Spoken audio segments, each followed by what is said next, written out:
Hello, my friends. It's me, James, and it's once again time for me to share a moment with you and perhaps some thoughts about some things that may or may not connect with you in this time of year. I want to begin by remembering and reminding you that you are infinitely precious and unconditionally loved for the gift you already are. You are the gift this season is bringing, first and foremost. Certainly, there are other things we celebrate in this season, but remember that you are a gift. And it's not about what you will get this season or what might be given to you or even what might you give to others in the form of things. It's really about how well you might really be present in this season and give just a little bit of yourself. It sounds easy, but it can be challenging, particularly in a culture that invites us to give things.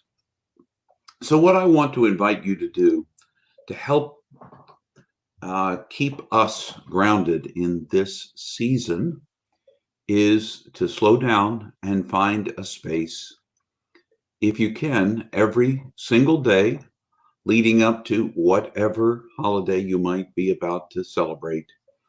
And just take a couple of moments, a minute, 5 minutes, or longer if you have it, to sit down. Yes, there may be a lot of things that you want to do. There may be a lot of things that you need to do.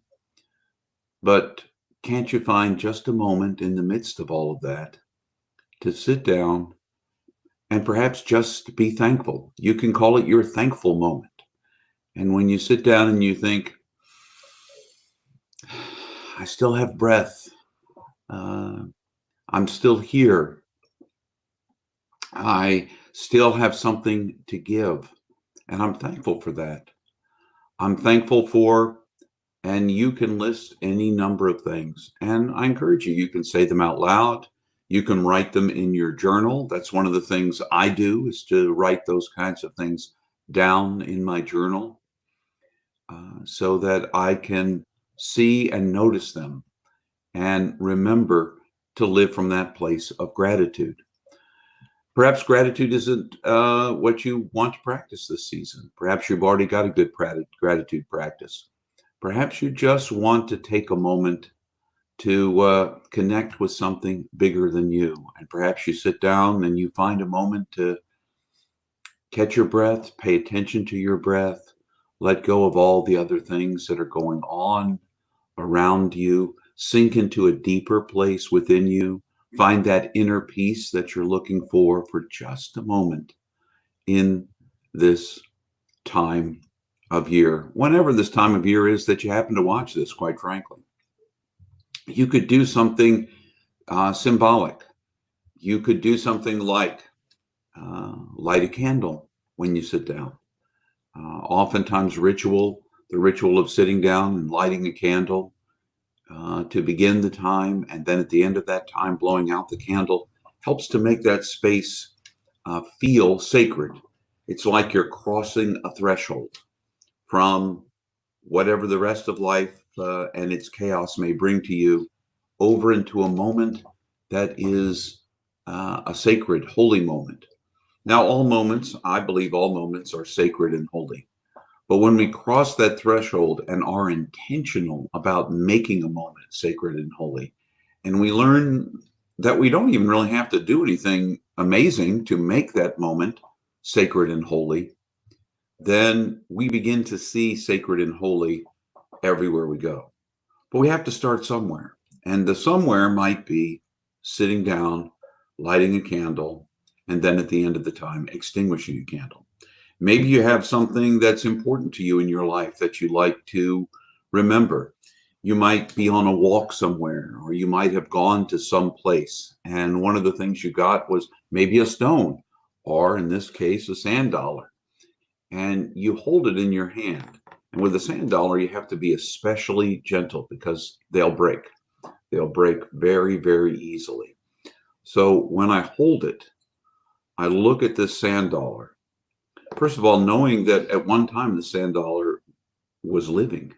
It was a living creature that washed up on the beach and dried out, and then came into my collection of things that I've found on the beach. And I hold this, and I think of, particularly with the sand dollar, as I think about how fragile it might be, I think to myself, how sometimes fragile life seems to me, and how important it is to uh, to savor the moments we have, to talk to the people we love. Sometimes I let too much time lapse before I call and talk to the people I love or share with them what I'm thinking. Um, Sometimes I let myself get bogged down by other things.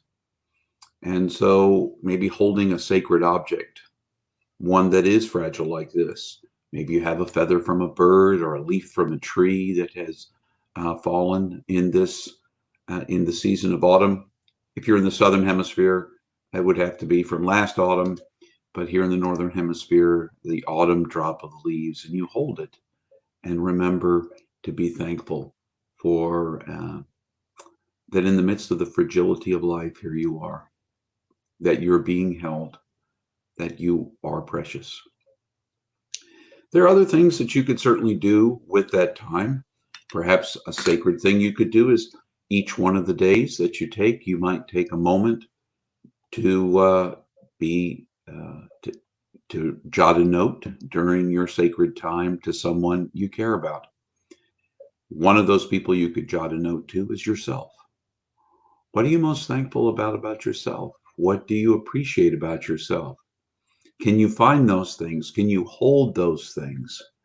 Can you recognize what a gift you are because you bring something to the universe that no other person before or after you will bring because you bring you? No other person can express that giftedness to the rest of the world. This season is filled with giftedness. And it's often about giving gifts to people we know, people we don't know. We just did the angel tree at church where we gave gifts to children we didn't know who had requested things and who might not have received other things if it had not been for folks sort of adopting them for Christmas. Those are small ways. They aren't the long-term ways to impact people's lives, but in small acts of mercy, we share love with the rest of the world. What might you do to make a holy season holy for you, sacred for you? Is it a ritual? Is it lighting a candle, sitting for a moment, and extinguishing the candle at the end, recognizing that sacredness? Is it using your journal to write down the things for which you're thankful, the ways in which you see yourself as a gift, the way in which other people are gifts in your life? And perhaps take a moment to say what a gift the person is through a note or a call in some way. There are lots of ways to slow down, even for just 30 seconds, a minute, 5 minutes, 20 minutes if you can find it. Just slow down. Perhaps meditate on a verse of a sacred text. One of the things we suggested this past Sunday is one of the things people could meditate on would be peace I leave with you, my peace I give to you, not as the world gives, I give to you. What does that peace look like? Where does it reside? Does it reside deep within? Can you feel it? Can you feel the peace as it washes over you?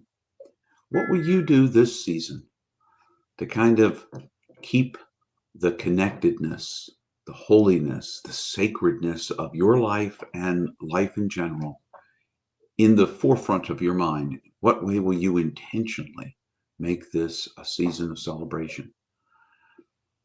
Just a thought for this week. I encourage you to do something like that. But no matter whether you do or you don't, I want to remind you you're infinitely precious and unconditionally loved for the gift you already are. Until the next time.